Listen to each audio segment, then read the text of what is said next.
Hi, welcome to episode 56 of the GrandLine Grinders podcast. We got the full crew this week. Today, we're going to, of course, talk, like always, about the meta shifts. We have some leaders, one leader came back, so we're going to talk about that one a little bit. And then we're going to break down, I've been wanting to do this for a little bit, which is we're going to pick kind of the best of color for beginners as we go through the three markers, like best budget for color, best brain dead-ish deck for color, and then also best deck for somebody like high ceiling for a new player. That way, if you're a new player joining the One Piece card game, we have the sort of what guidelines what you should probably try testing with. I think that's not a bad idea, but I think we should maybe hold off for like a week. That's kind of like a lot to just spatter off the top of the dome. I would like a little bit of I can tell you the best brain dead deck. It's Nami. Yeah.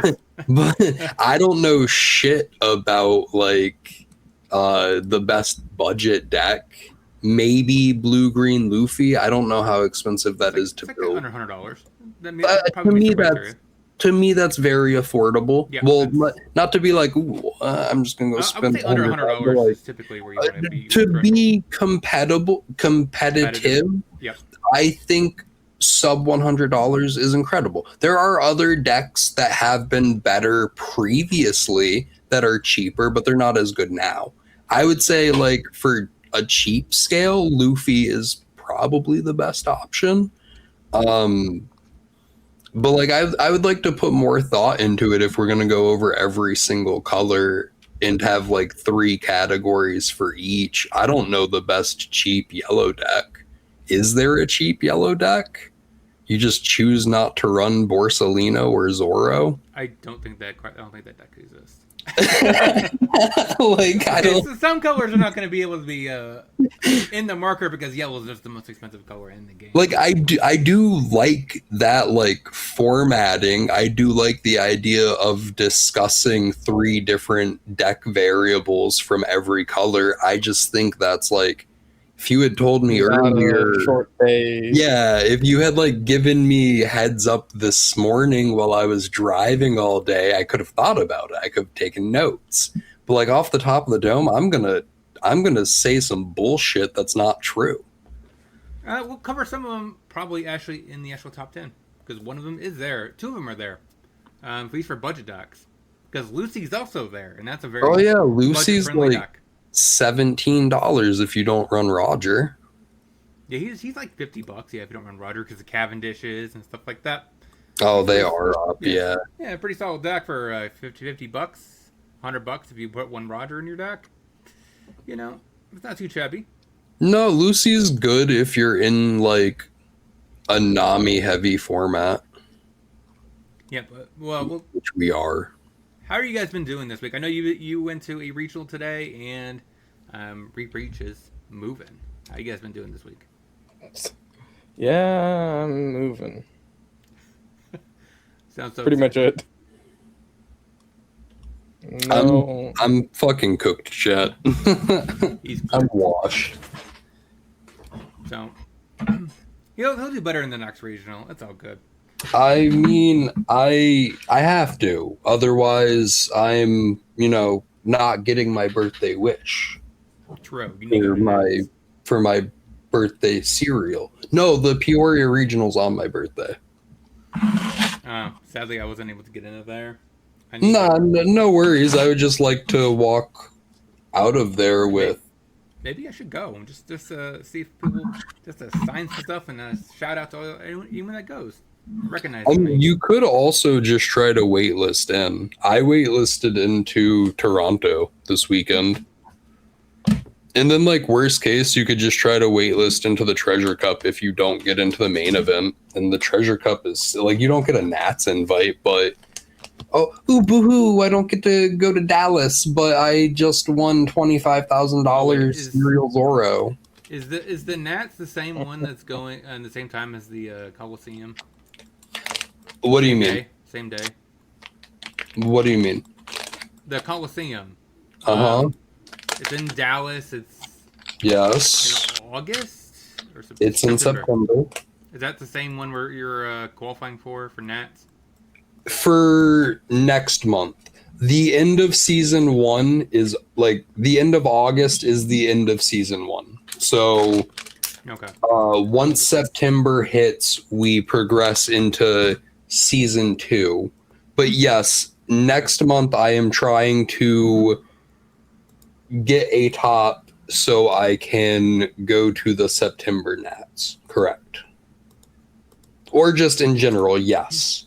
The Peoria Regional gets you an invite to the September Dallas Nats. Dang, dude. Because I can't even go to that. even if I qualified. Go me. All right, well, let's get into the kind of the power rankings. All right, so Kalgara made a comeback, 54.4% win rate. I played it recently. It's not a bad deck at all. Like, this deck does feel like it's a pretty satisfying yellow aggression deck for sure. What do you guys think about Kalgara as it currently stacks up to the meta? It's really good into Luffy. Yeah, it's like I knew it has a very solid. I think it has a solid win rate into Luffy and Teach, right? I don't know. I think outside of Teach having like good top end, I think Teach is kind of a fake deck. I'm just gonna say it. I think Teach is one of those decks that requires a lot of knowledge. I will agree with you on that for sure. So it's one of those decks that I think its ceiling is so high, like a Nell. It would take a very, very good experienced player on it to actually do well with it to that level. Like This get to Nats. This could be a very hot take. Well, okay, first off, I have to mention there was one Teach in top 16 at Toronto. Yeah, one good Teach player showed up. I'm kidding. No, there were a fat grip of good Teach players. It's that Teach loses to Luffy. And there were a lot of Luffys. There were 7 Luffys in top 16. I feel like Teach only wins if you can beat them in a knowledge check 3 times. Teach only specifically super wins if they get second.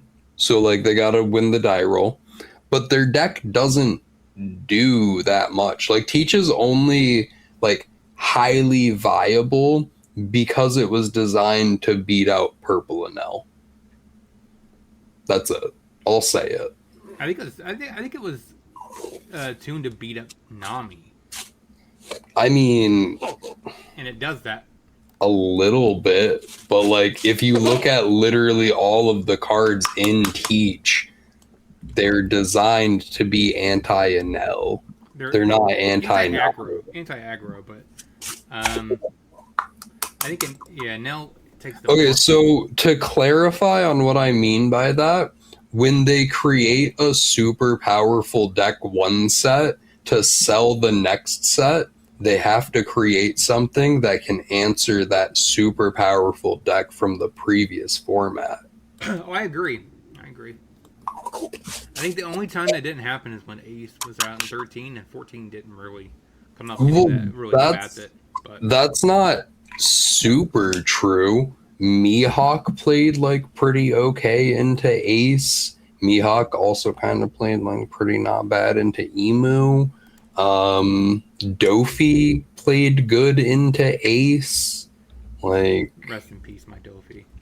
There were like honestly 14 did a lot to shake up the 13 meta. It's not that it necessarily completely dismantled Emu or Ace. It's that it just introduced a lot of decks that had variables that played well into those decks. Whereas Teach is just like a hard counter to what Enel wants to do. Oh, one of your 1 costs that you can redirect into kills 2 of my 1 costs. What deck plays 2 1 costs in a turn? Wait, forget it. Was he 2 1 costs or 2 costs? 2 or less? What's that? Was it 2 or less or 1 or less? For Doc Q, it's 1 or less. Okay. You can. There's also Vasco, who specifically rests a 6 cost. Yeah, it would be less. It would be What's your unremovable 6 cost in Anel? The Anel. Yeah, it would have been less obvious though if they would have made Doku hit a 2 cost. Because then you're like, okay, this might have been a direct counter to Luffy in the set, and then it would have been follows into what I have to say about like the starter decks. The starter decks obviously were designed to play into the meta of 16, where they hit a bunch of 2-cost characters. What plays 2-cost characters? Luffy. I'm also going to say, even though I talked shit about it, Vista is kind of an insane card. the one from Ace. Yeah. The top Yeah. 2 of them. Yeah. Okay. Yeah. And not even specifically like into Anel. It's not even like insane into Anel. It is because you remove 2 little dudes. It's insane into Luffy. And it's okay into Teach where you pop up most of their, but then again the on KO. But it's better, I guess, to get them out of the way than redirect. The thing is, you have to have a Dawn attached, so you're swinging 9, and you're popping 2 1 costs. The Vasco is like a 4, right? No, Vasco's 1. Vasco's a 1 cost, and it rests a 6. You're already resting your Vista to swing. And then what's the other one? Fucking Doc Q. Oh no, you're gonna pop my 2 1 costs. Too bad I didn't play one. Oh, there goes my Garp. Oh no. Yeah, the only one that actually would matter would be the most that would matter is Van Augur, because then you -3 off of it, so we get 6K coming through. But which is still more than a fucking 5K. Yes, it is. It gets through most leaders, except for Nami. Yeah, it does nothing into Nami. Nami doesn't even run girl anymore. Yeah. Nami literally does not have a singular card that Vista is good for. Yeah, so... Yeah, I kind of wish Ace was on here, but Ace this is showing up on the... most played, but he has a lot of, I guess, subpar matchups. Yeah.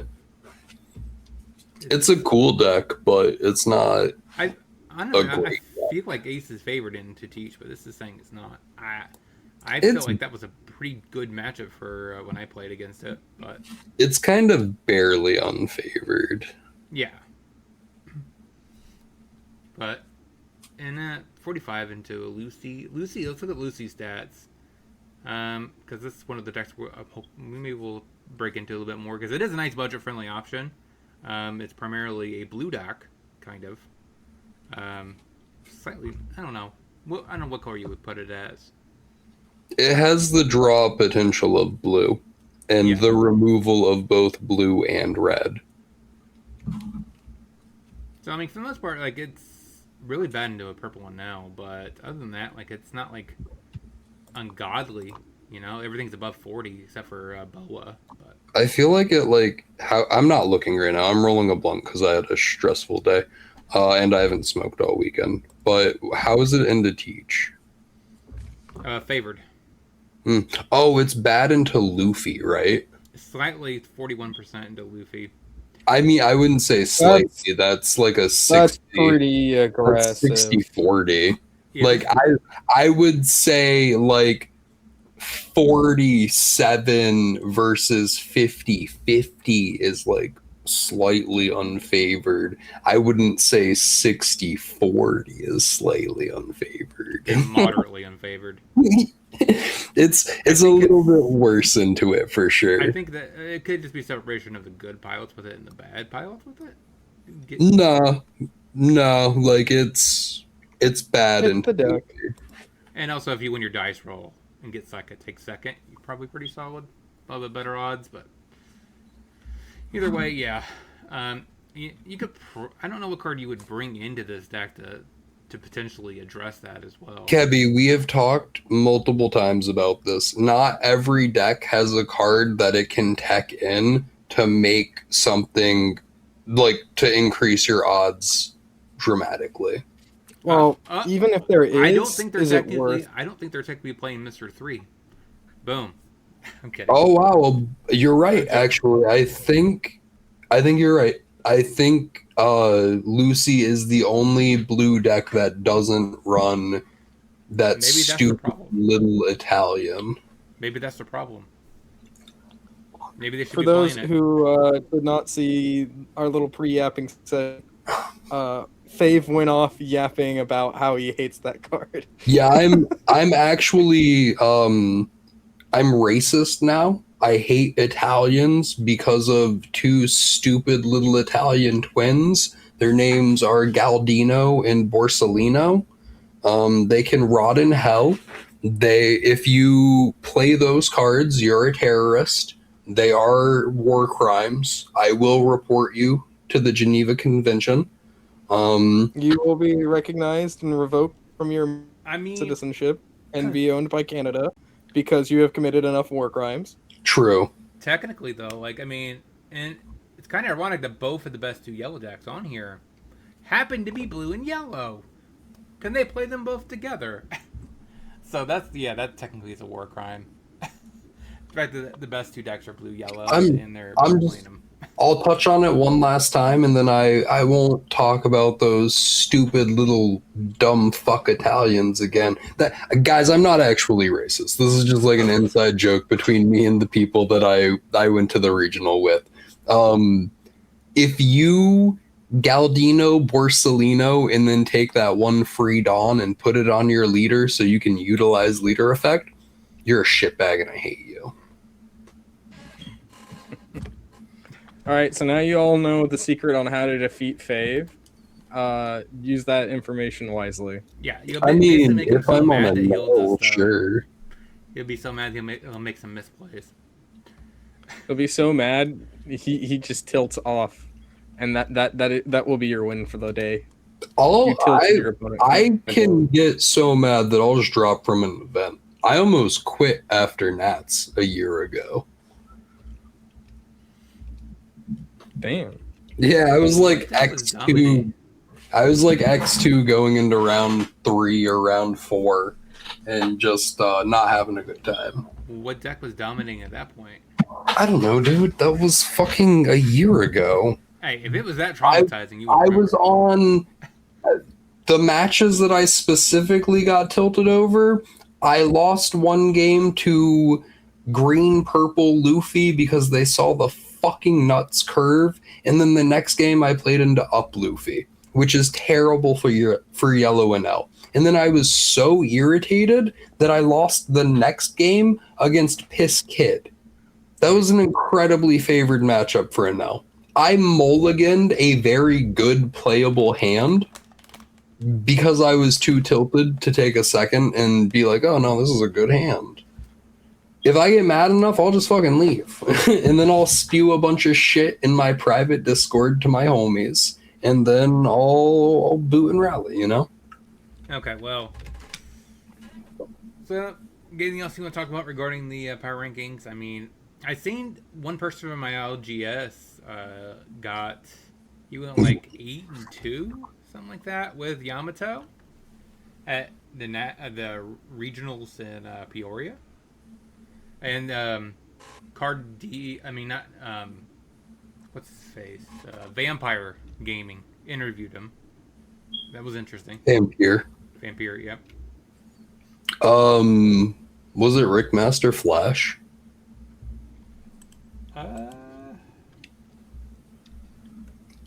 Did this person go to Worlds in February?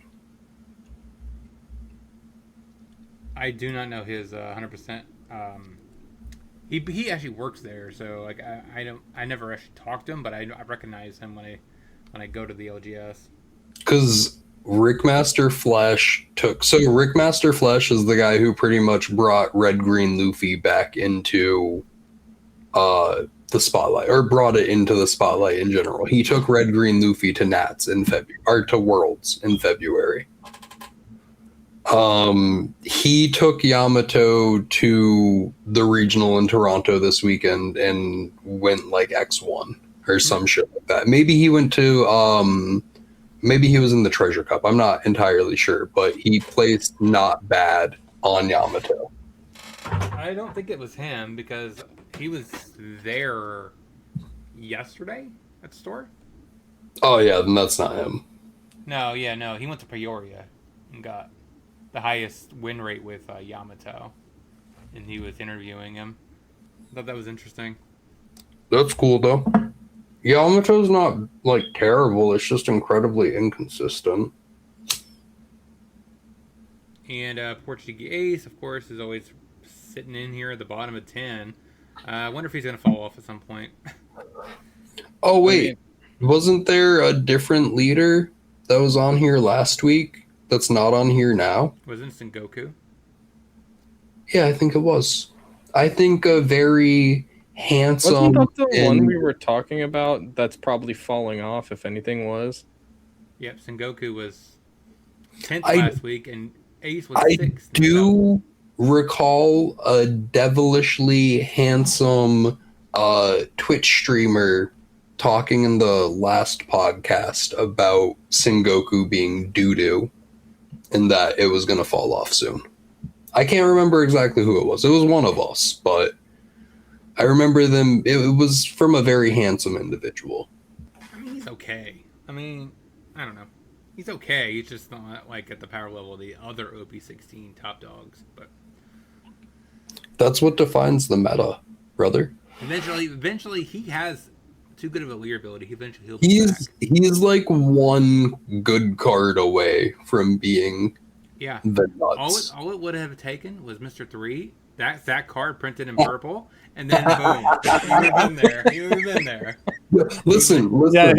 If they make a Mr. 3 that's purple, same card but purple, all sins are forgiven. I will accept Galdino into my home.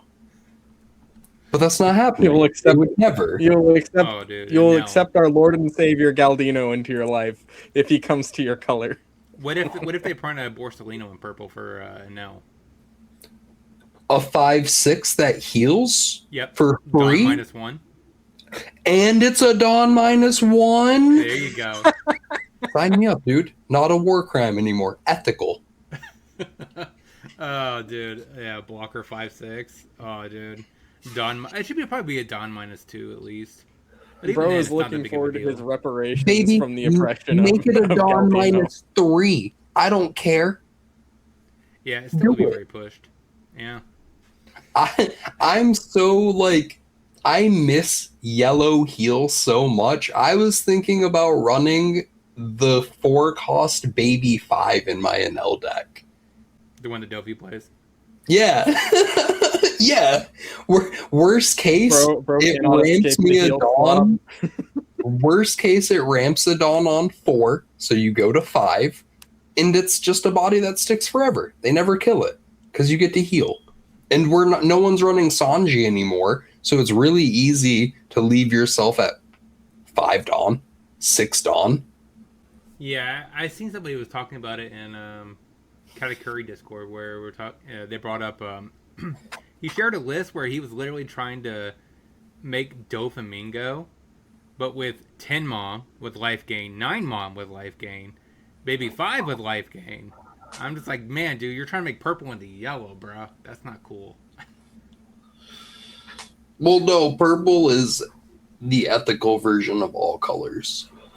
Yeah. Because it has the Dawn minus clause. Just some leaders don't give a shit about that. Oh man, peanut butter Luffy with a Dawn -3 ramp gain of life. Oh dude, that would be straight gas. I would rebuy the whole deck, alted out again.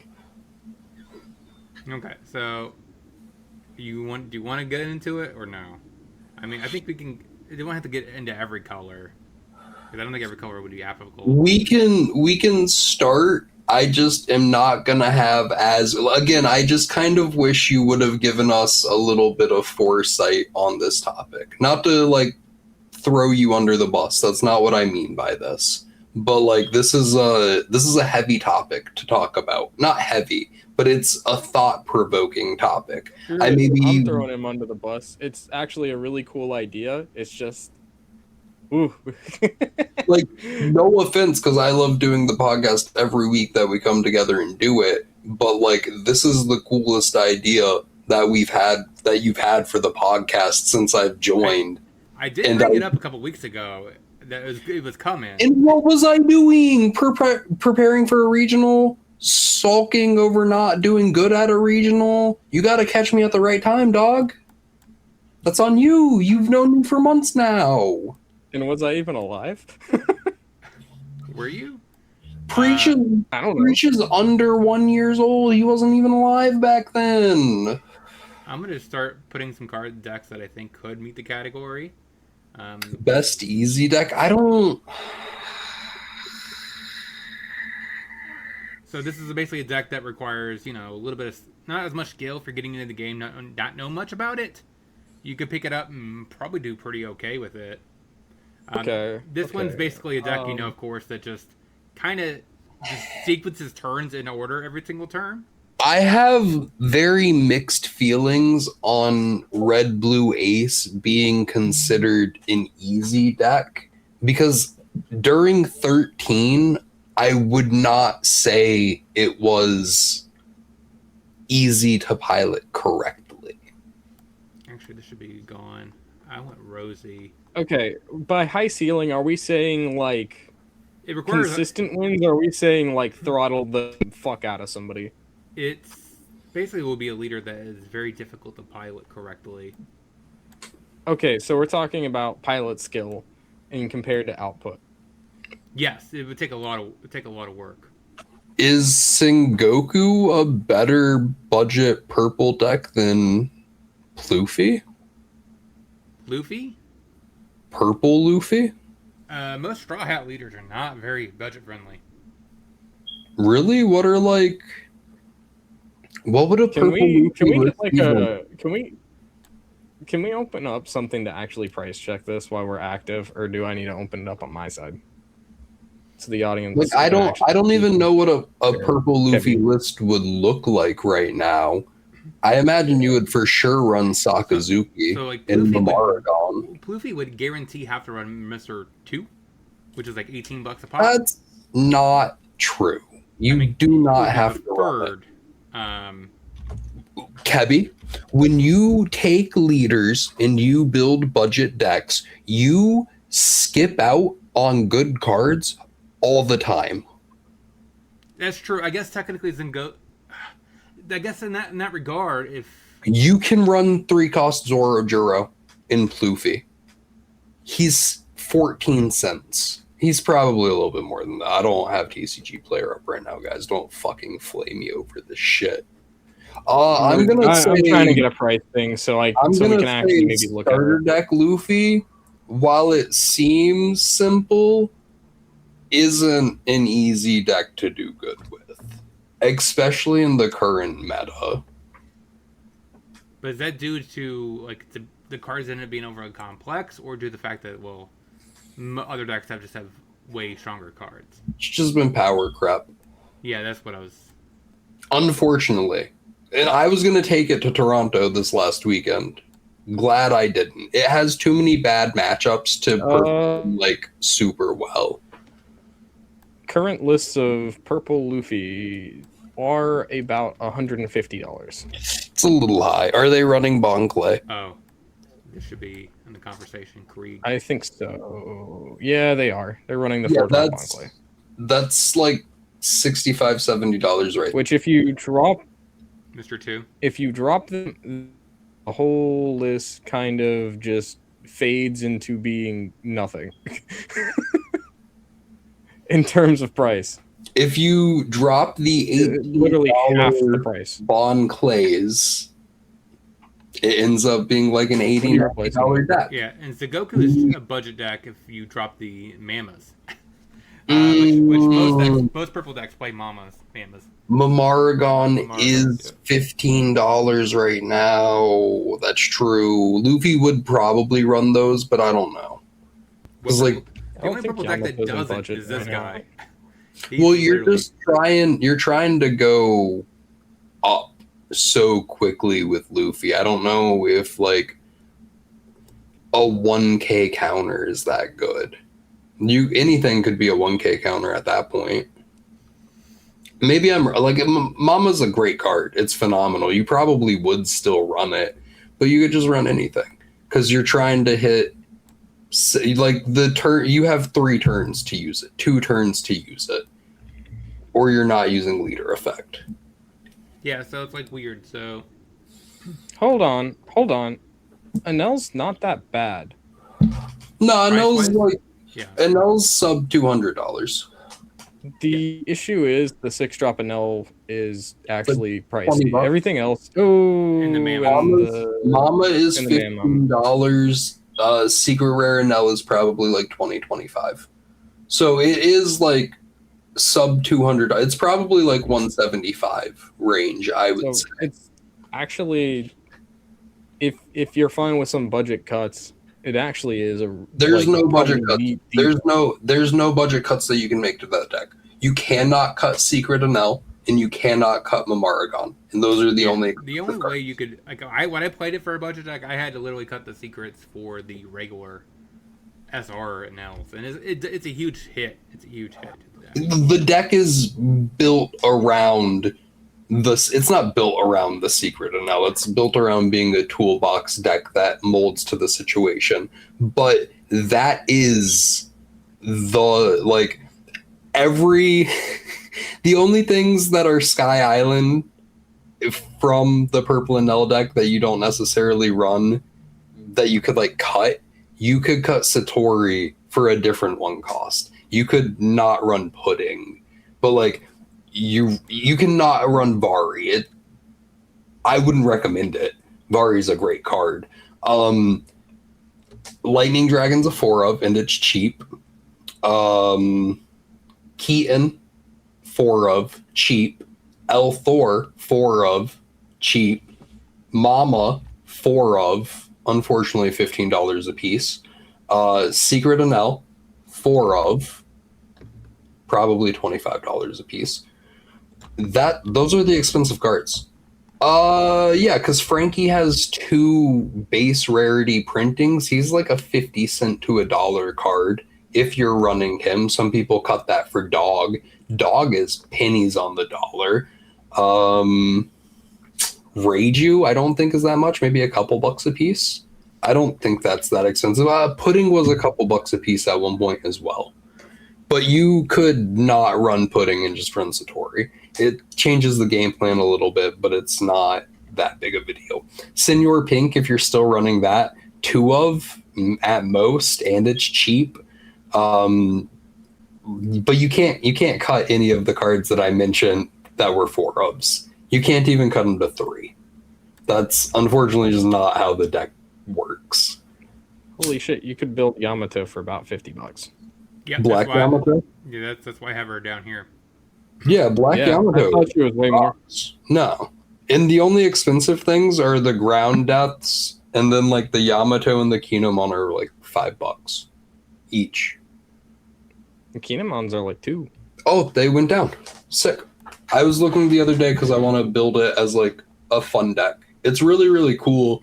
My heart's just not pure, and I'm not full of enough whimsy to. And the Yamatos are $3 a pop as well. It went down. Sick. That's awesome. That's phenomenal. I love to hear that. Yeah, the only thing that's actually quote unquote expensive is the ground deaths. Yeah, what are those at right now? They're $8. They're about $8.50. It's not terrible. I mean, it's not great. It's not great for. I mean, for a card that you're not running a massive amount of, it's fine. Let me rephrase that. We shouldn't have $8 rares. Yeah. But in terms of the overall price of Yamato, that's not that expensive. I think you could probably put Luffy Ace into, I don't know how expensive it is, but I think it's probably the cards pretty have jumped in price. Of course they have. Like the Luffy, the 6-drop or 5-drop Luffy 6K Rusher, that he's like a $8 card now. You might be able to build it, but I would rather the best budget decks not require a lot of cuts. You buy into it; it's basically a fully optimized list, as close as possible. For sub 100, correct? Yes. You gotta take Vega out of there, buddy. Borsos alone are $120. But I know, like, some people, I guess it depends on if you're playing the Borso build or if you're playing. Shut the fuck up. Shut the fuck up. You always run the war crime in Vegapunk. Fair. I mean, I know some people I hope you also understand when I tell you to shut the fuck up, it's from like a brotherly perspective. I'm not trying to be an asshole. Well, I'm trying to be a little bit of an asshole for comical purpose, obviously. But like, I'm not trying to be mean right now, Kebbie. I know some people were like they're wrong. They're wrong. Don't talk to me about this. Yeah, I think you're rage baiting me right now. Do you wake up Monday mornings with a clipboard next to your bed on ways you can rage bait me? No, not necessarily. So you're real fucking good at it sometimes. I remember like when it was first, the pair ban was announced, like on the Reddit, you had half of them. You had half of them talking about like, oh my god, I don't even care. I'm gonna keep playing Rayquaza, and the other half. I forgot you lose Rayquaza. Yeah, so it's like that's why I put him here because I figured if you were playing the Rayquaza build, then maybe Luffy A seems to be outside of the budget range. Oh, Kebbie, I'm sorry. I'm not going to retract what I just said, but I forgot about the ban. Yeah. So that's why I put him there because I figured if you're playing the Rayquaza build, it's probably under $100. I mean, as long as you don't get PSA 10 base cost Bonnie. Oh, you should probably do that. Oh no, they're like $1,100. Okay, so this is what I got so far. So high ceiling decks, I got Enel, Rosie. Both of them are pretty. This is the yellow choice. Is Rosie. Luffy is, I would say, is the harder of the green decks. You need to be able to effectively know how to use your Dawn as counter. And also, it gets better though with the new stage. So I don't think we necessarily have to limit the best high ceiling decks to one per color, especially if it's like a multicolor leader. Yeah, that's fair. I mean, there's 2 purples. I don't really care. These are kind of leaders I think. No, for sure. I just think that like there are so few honorary enough to mention, fair. Like that actually deserve to be like. I think Teach should also be there. Fair. Either Teach. They're both incredibly high skill ceiling decks. I had Teach there, but then earlier I didn't know how you would feel about him because you kind of said that he wasn't like the greatest deck on the planet. I think it's an incredible question of what are we calling for high ceiling? Like it takes you can't just be brand new to the game and pick it up. Like it's gonna take you're gonna lose quite a bit before you start winning with the deck. Okay, you see, that's very different than the other definition being once it high rolls and nothing stops it. No, this isn't about high roll. It's about taking it to high skill ceiling. Generally, in One Piece, would refer to a deck that is incredibly complex to pilot on a master level, like consecutive top cut, like top 8 situation. Well, it's not necessarily even top 8. I would say like Sanji is kind of a high ceiling deck as well, but it's not necessarily. I wouldn't call it the best. Maybe it is one of the better blue ones. I don't. Sanji during that 2-week period before rotation, I would have put in best high skill ceiling. I'm not going to say it's one of the best high skill ceiling. best indicates the topping part. Just because your deck is a thinker doesn't mean it ain't a stinker. True. Would you consider would you put Yamato or Emu in this category? I think Emu's not relevant right now. This falls into the same category of best. Fair. I mean, at this current juncture, I think budget-wise, I think I kind of hit it on the correct margin. Like, I think Carrot is the best budget green deck that you could probably pick up under $100.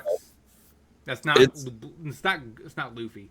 If you want to classify Luffy as the more green, I think it's more blue though. It is. So like I think Kuzan is also pretty reasonable as getting a new starter deck as well. These two I would say are reasonable blue options, but Carrot is the only one I can think of that's green. You're sure in heck ain't picking up Uda, right? Uda's like Uda doesn't even have all of the original support that it had that made it good originally. Zoro could be classified as a budget deck because it's under $100. Yeah, Zoro's pretty cheap. I would probably put Zoro in instead of Carrot if we had to limit it to one per color, but I'm fine with not limiting any of it to one per color. Like, especially the like budget, we're trying to introduce newer players to a variety of decks. So like the more that we can like talk about in a good sense and introduce them to, I'm not against that.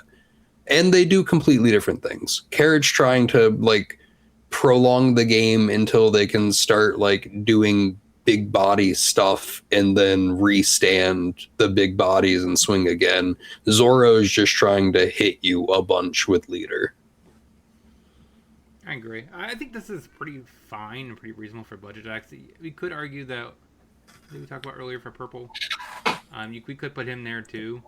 I don't think it's not a bad call. I mean, no, we talked about Pluffy. I was talking about Pluffy, who if you're not running Bon Clay, it's pretty cheap. Yeah, if we're talking about decks that I think are best for learning the game, Reiju Reiju, I don't know. But she's not very good anymore. Yeah, I would say it is really good for like learning because there's a lot of different things that the deck can do. So there's a lot of interactions you will have to learn.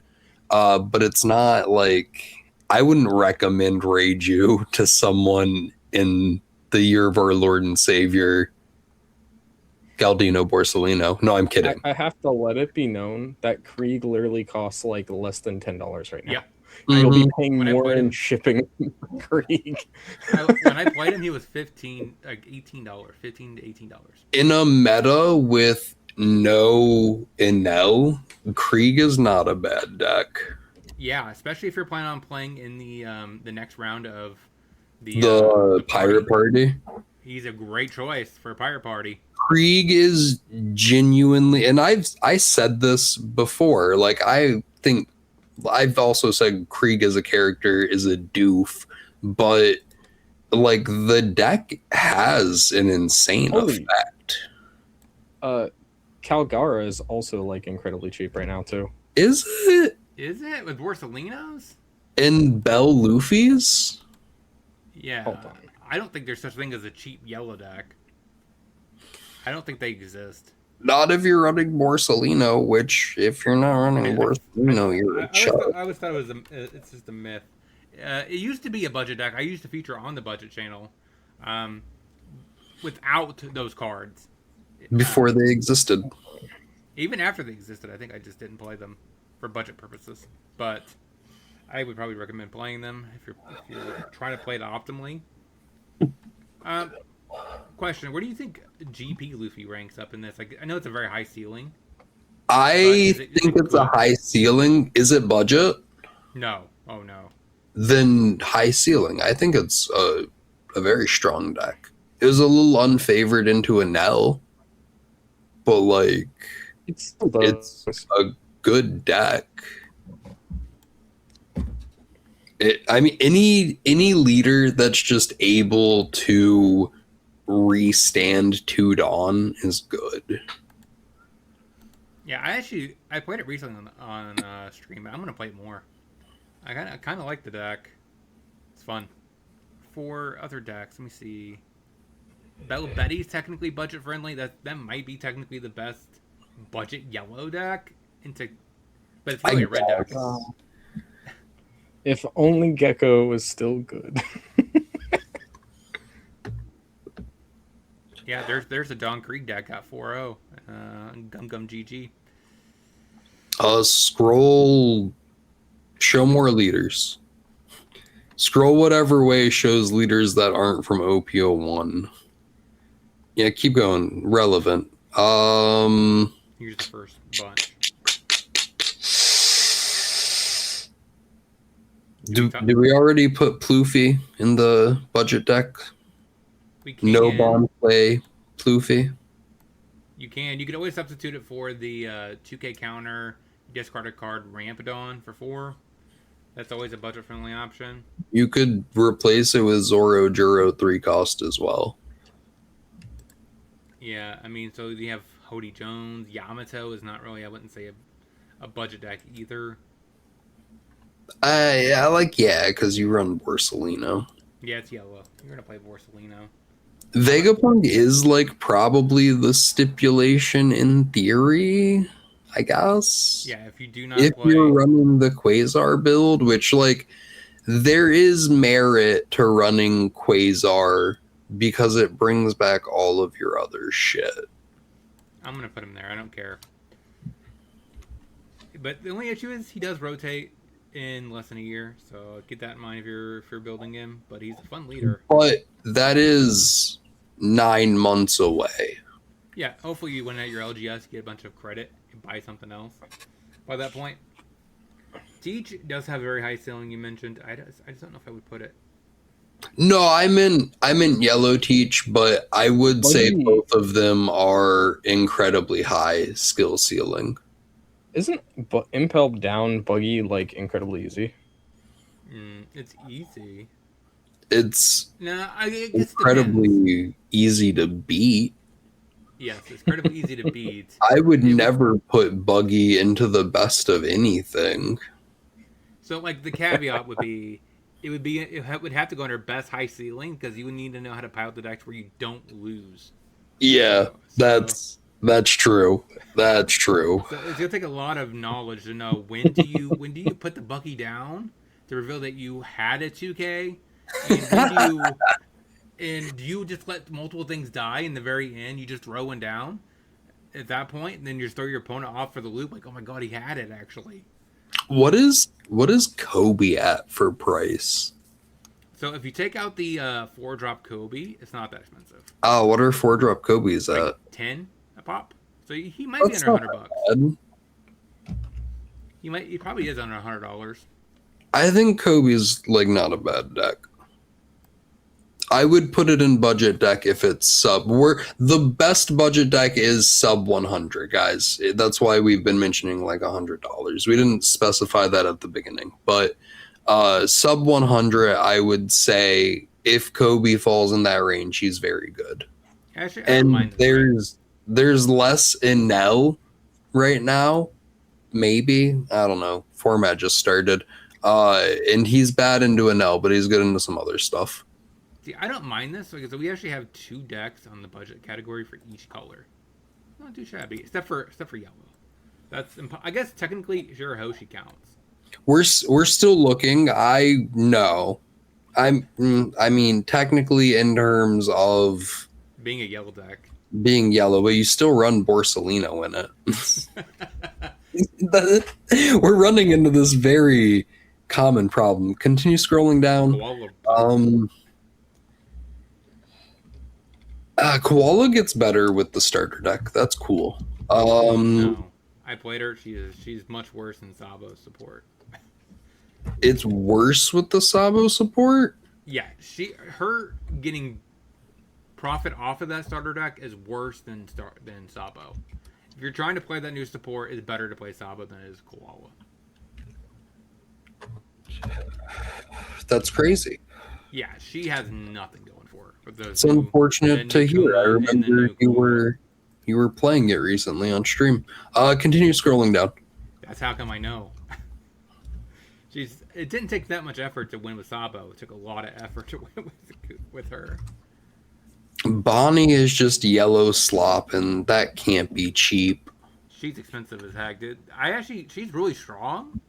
I played her with the full playset of the new A-Drop Teach, full playset of Shiryu, the newest 6-drop Shiryu, sort of like Blackbeard all trigger. She's a good deck, surprisingly, but she's just not cheap. And probably still runs Borsalino. Law's cheap. Jinbei is sort of Law's cheap. not good though. Yeah, Jinbei is Is it a crazy world to say like Boa if you don't run the Teaches? And the Borsalinos? Oh fuck, never mind. Keep scrolling. I'm digging deep for you, chat. I'm trying. Does Moria play Gecko Borsalino? Because it plays Zoro instead. Does a yellow deck that takes its own life quickly play a blocker that heals you for free? I don't know, Kebbie. I don't know. That's a good question. True, but I know they like Zoro because they got to. I know. There were combos with the Gecko Moria. But there's nothing saying they couldn't run both. Both, yeah. ¿Por qué no los dos, señor? Rebecca is cheap, but she's worse than Jinbei. Bell Luffy is expensive. Yeah, he is. Well, He's not. Secret Rare budget. Ace just jumped in price. I don't know what Luffy is at, and I don't know what Newgate is at, but Those two are both about $1 a pop. oh, so it's just the aces that are like expensive? And a lot of the newer lists are only playing 2 of the ace. So it is a budget deck. It can be, yeah, if you don't play a full playset of the ace. Even if you do play a full playset of the ace, they're $17 a piece. You're still under 15 $100 to $60, and then the rest of the deck. Yeah, for I would say is board. about $40. Yeah, sounds Yeah, about right. that's not bad. Not bad. Um, you're gonna have a good time. So I feel we have come to a situation here. We're out of leaders, and there's no second yellow. Yeah, I mean it's kind of impossible. I think that's just how it is. It's just the expensive color.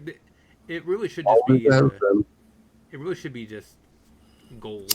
So yellow, because it takes a lot of that money to change. LOL. Okay, so best easy deck to pilot. I think Shanks.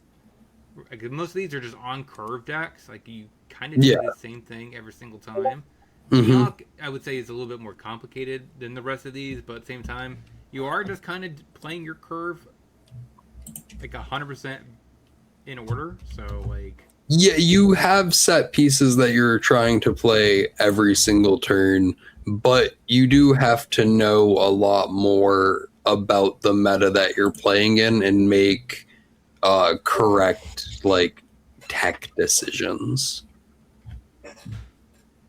Yeah, so this category here is like the like I would say these two are kind of lumped into the fact they're all competitive, but this set here is just leaders that like the bar to entry to win is much lower.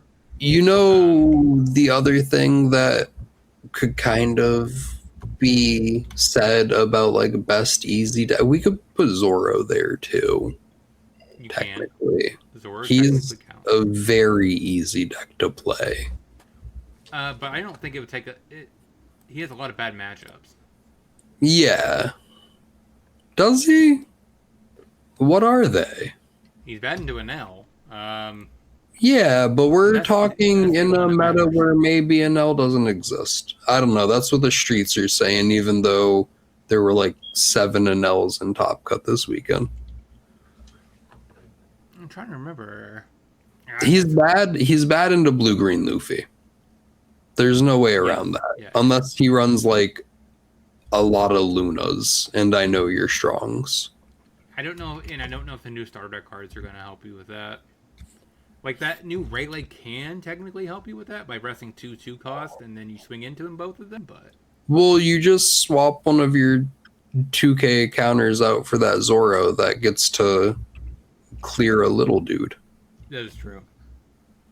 So that helps a little bit, at the very least, but it's still not great. A little less bricks, too. Mm-hmm. Love it. Dude, when I played this later, that was the most tilting part about it. I've never really gotten to experience the part where 3 bricks were in life, and I was basically winning the game next turn. I got brick. I was like, I lost. Mm-hmm. I've never seen that before. That was my first time. The worst thing about Zoro, and it always has been, you're wasting your counter cards to find your critical pieces, and your critical pieces are all bricks. Yeah, Tashigi, Law. Restand event. Yeah, it is a tough time being a Zoro player, but it's still a... Luna, if you run it. I mean, in this category, I think we covered most colors. I mean, because Nami is probably the best yellow, and Ace is probably the best easy deck for... Well, we don't have a best easy black deck. I don't think that exists, does it? Emu. Even though Emu can be incredibly... But Emu is, like, not great right now, but still is. Yeah, but it is also, like, high skill ceiling to play on a, like, top echelon level. It's also fairly Sabo? cheap now. I don't think it's Sabo. I fucking smoked a Sabo round 9. Shout out to my opponent. You were a cool dude, but... You made it to round 9, though, no? No. What was his record? He had the same record that I had going into round 9. Sad. Yeah, I didn't say he made it into finals. I said we played round 9. Is it unironically Crocodile or oh, this is easy. I was thinking high skill ceiling, sorry. Echo is an easy deck. It's kind of not, though. You do have to be like you're relying on a lot of triggers, but if you get too happy taking your own life, you have to find a way to heal. And you do have ways to do that. But you have to use 3 cards out of hand to heal life from leader effect. I'm gonna put Emu. It probably is the easiest deck with regards to once you get to 10 Dawn, it's not that hard to and like generally I think Emu takes a lot of like knowledge in how to play against your opponents. And like when you get to higher levels of play in any tournament, you have to make higher skill decisions. But the level of entry for Emu is just play search on 1, trash search, draw a card, then like on 2. You wanna be on 2. Turn 2, you play a 4 cost. It's probably Saturn. You search a different doofus. 6, you play Mars. You pop something. Yeah, I think it is. Once you get to 10 Dawn, it's probably it is a very linear deck. Win, right? It's the most auto-fulfilling winning of a deck. Yes. So basically, if you could face somebody and they just get bricked up and they don't have a very good first few turns, then you could just, even as a bad player, you could get to the point where you just crush them with Emu. That's not typically the same with other decks. So in that regard, but once you understand that after that point, once you start getting your ceiling higher in the early parts of the game, then you'll start maximizing this deck. Just because your lows are low or like you're easy to get into doesn't mean you can't also be incredibly complex. I would put Enel into being one of the best easy decks in the sense that it can just carry you because it's very fine-tuned. All of the cards do what they're supposed to do. That's fair. I'll do that. So technically, you could just jump on Enel, but to win events or like win consistently, it is one of the most complex decks in the game. Like your level of fundamental gameplay knowledge and your decision making / sequencing is so incredibly important. And I don't say that just because I play the deck. I'm not trying to make myself sound smarter. I'm not at that level. Like, Enel is insane. So, like, just because a deck is in one of these categories doesn't mean it can't be in the other. Because Enel should definitely be in the best high skill ceiling. In my opinion, it is probably the best high skill ceiling deck and the hardest high skill ceiling deck. You know what? Let's actually rank. Let's maneuver these around so that way they understand. Like, even though these are best easy decks, we're gonna put the harder ones at the end. So, like, we get it. This is the most brain deck ever, but yeah, I think I don't normally like to like rate things when we're putting them in categories, but I do like this a lot specifically for best easy deck. Mm-hmm. Yeah, because Shanks is one of those decks that's easy to get into, but like even I was reading, I think someone on Reddit was talking about it. Like he was saying, like to master the deck is actually not as easy as you would think. When does the perfect sequence of attacks to use your -1000 is relevant. And there's other little nuanced things for being a mid-range control deck that you have to figure out. The real nuance is how to draw your counter. That's more of a you just don't pray enough. Your heart's not pure and you're not full of whimsy. You have to ask for the One Piece gods to draw it. Ace, I would say, is a little bit harder than Shanks to get into. But again, it still is kind of just the curve out deck. It can just carry you. It can. Because it is a very strong deck. Yeah, literally you go like Marco on 4. After you play the stage on 1, Marco on 4, put the Dawn on lead. Next turn you play a Boa or you play Jozu. It's like it kind of does have like that sequence where it's just you kind of just read your cost and just play them on curve. Yes. I would maybe switch Mihawk and Emu. You think Emu's a little bit more complicated? I think on a higher level it is. Fair. And we could do it up here as well.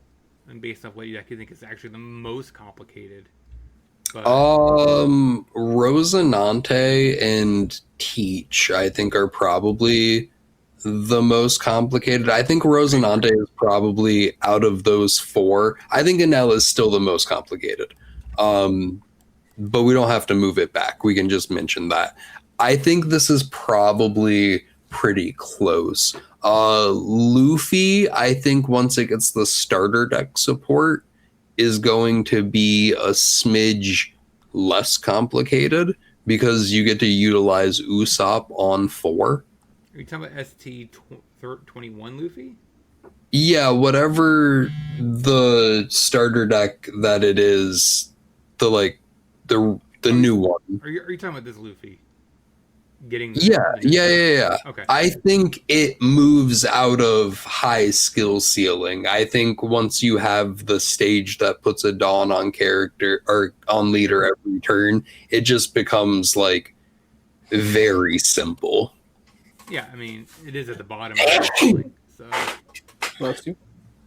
Oh, thanks. But right now, I think this is probably correct. I think Luffy on a high level can be very hard. Like, you have to maneuver the deck in incredible lengths for it to work properly. And I think that's hard to do.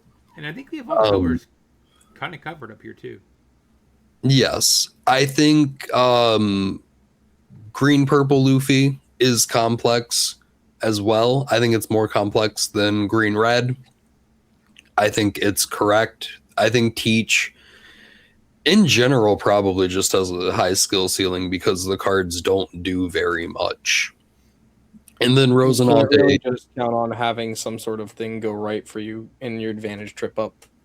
you teaches a deck where you're trying to set your opponent. You're trying to put banana peels out for your opponent to slip on. And I'm going to move up. These are probably the most competitive of the budget decks. These top three. Yeah. So if I would say if you're trying to get in the game, if you have $100, I would target one of these three. I would. You could probably slide Ace up above Sengoku because it has been performing very well recently. This format, the start of this format.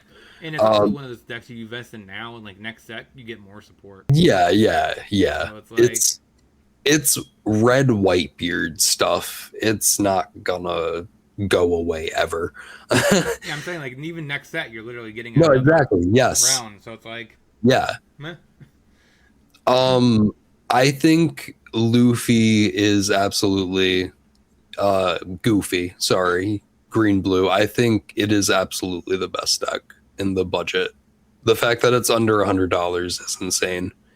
Even though you commit a little war crime every single time you play Galdino. Yeah, but after this podcast, though, that Galdino is going to skyrocket to $15 a pop. Yeah. Expecting we have that much of a market impact. Yeah. I don't think so. I think it's gonna go up in price because it just won the regional in Toronto. But it's a good deck and it's cheap. And even if Galdinos do go up to $15, it's probably still sub 100. I agree. Oh wow!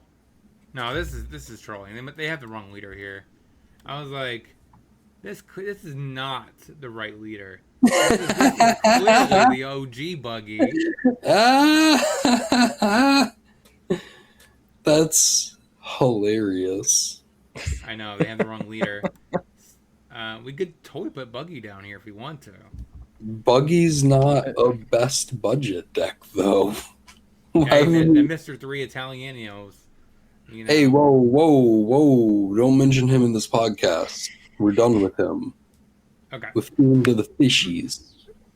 And maybe later, like I said, later in a future podcast, we'll discuss kind of how the meta looks, shapes up, how the new starter decks affect anything. I think we have no idea, dude. We don't even have them on the sim fully yet. I know. I'm still waiting on the Borsalina, which I think is going to have the biggest impact across most blue decks. The blocker that makes itself cost less. Yep. That card. Excited to try them out. But I think that's it for this week regarding this part of the podcast. Let's go ahead and get to shout outs and stuff like that. Starting with RePreach. I should be streaming tomorrow night with a friend of mine, but that all depends on how quickly I move out. I was gonna say, I was like, you're having a farewell stream before you go back to your home state. Oh yeah, go back to the home state. Go from Georgia to Georgia. We love it. I was gonna say, weren't you just at your parents' house? Like what? Yeah, like it's my college is over on the coast though. Fair. I thought you were in different states because I always hear you're talking about you're always driving. So I just assumed you're driving eight miles. Oh yeah, or 8 hours. I'm just like, he clearly not in the it's same like state literally anymore. from one side of the state to the other side of the state. I mean, you drive a lot, so I just assumed it was further than that. So what are you doing? I mean, it's like 300 miles. So what shoutouts do you have, favorite Anime Villian? Listen, chat, viewers, commentators. I just want you to know, shout out to your mom for calling me. She told me she'd make me some lasagna. Tell her I'll be over at 8. That's it. That's my shout out. Shout out to the fans and their moms. Explicitly the mother. Yeah, actually, I'd like to retract the shout out to the fans. I'm just going to shout out the fans' moms. You're the real ones. Just to the MILFs. Whoa, hey, don't talk about them like that. I'm having dinner with all of them tomorrow at 8. Yeah, we'll have a bunch of comments down here talking about all the women or the moms that actually watch this. Like, I'm in. Remember, kiddos, it's GILF season. It's kill season. Summer's GILF season. Winter's for the MILF season. Oh my goodness. That's news to me, man. Normal. I would have thought it was the opposite. It's cold out. So I don't want to go out and find somebody. Come on, that's why you gotta get a mommy to take care of you. Okay. You gotta have Fair somebody to enough. coddle you at night when it's cold. So for me this week, I'm gonna be. Yes, you have something else to say. You're right to say something. No, I was breathing. Okay. So for me, I probably will be revisiting GP Luffy again this week. I'm kind of excited about revisiting him again. I played him last week. I just had a blast. So I'm gonna play him again. I'm probably eventually will be playing Chopper. I got requested to play Luffy Ace again, so I'm gonna play that this week as well. So I have to figure out how I'm gonna build Chopper. Just because I feel like my boy Straw Hat, he gets overshadowed by everybody else. So I feel like there's something there for a little animal, the goat. So He's a reindeer, actually. fair. He's a reindeer / human. But yeah, so I'm gonna try to play some interesting decks this week, like always. And Favorite Anime Villian, of course, always plays at like 3 a.m. So when Something like that.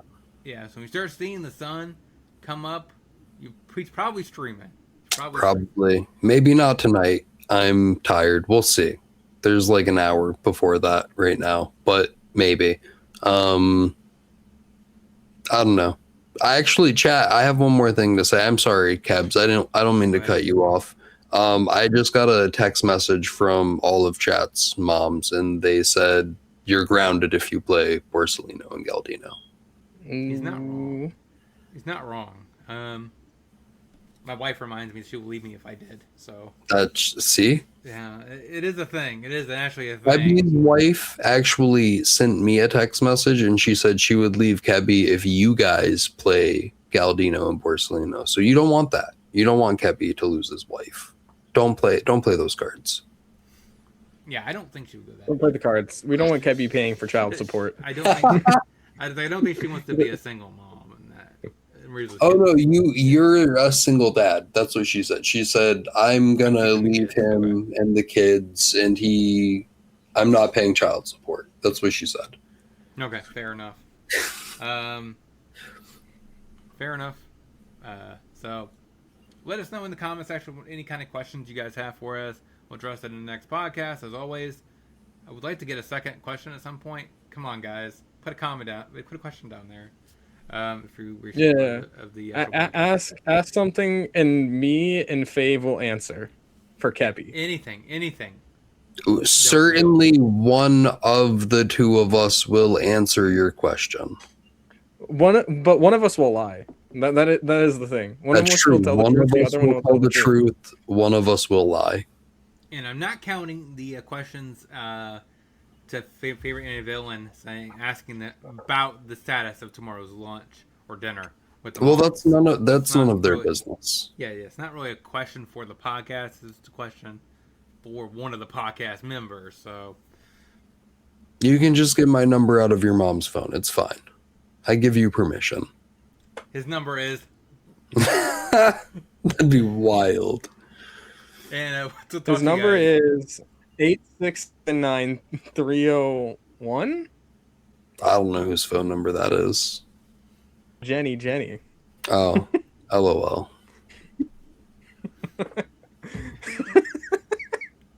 Jenny. Wrong reference. Not Forrest Gump.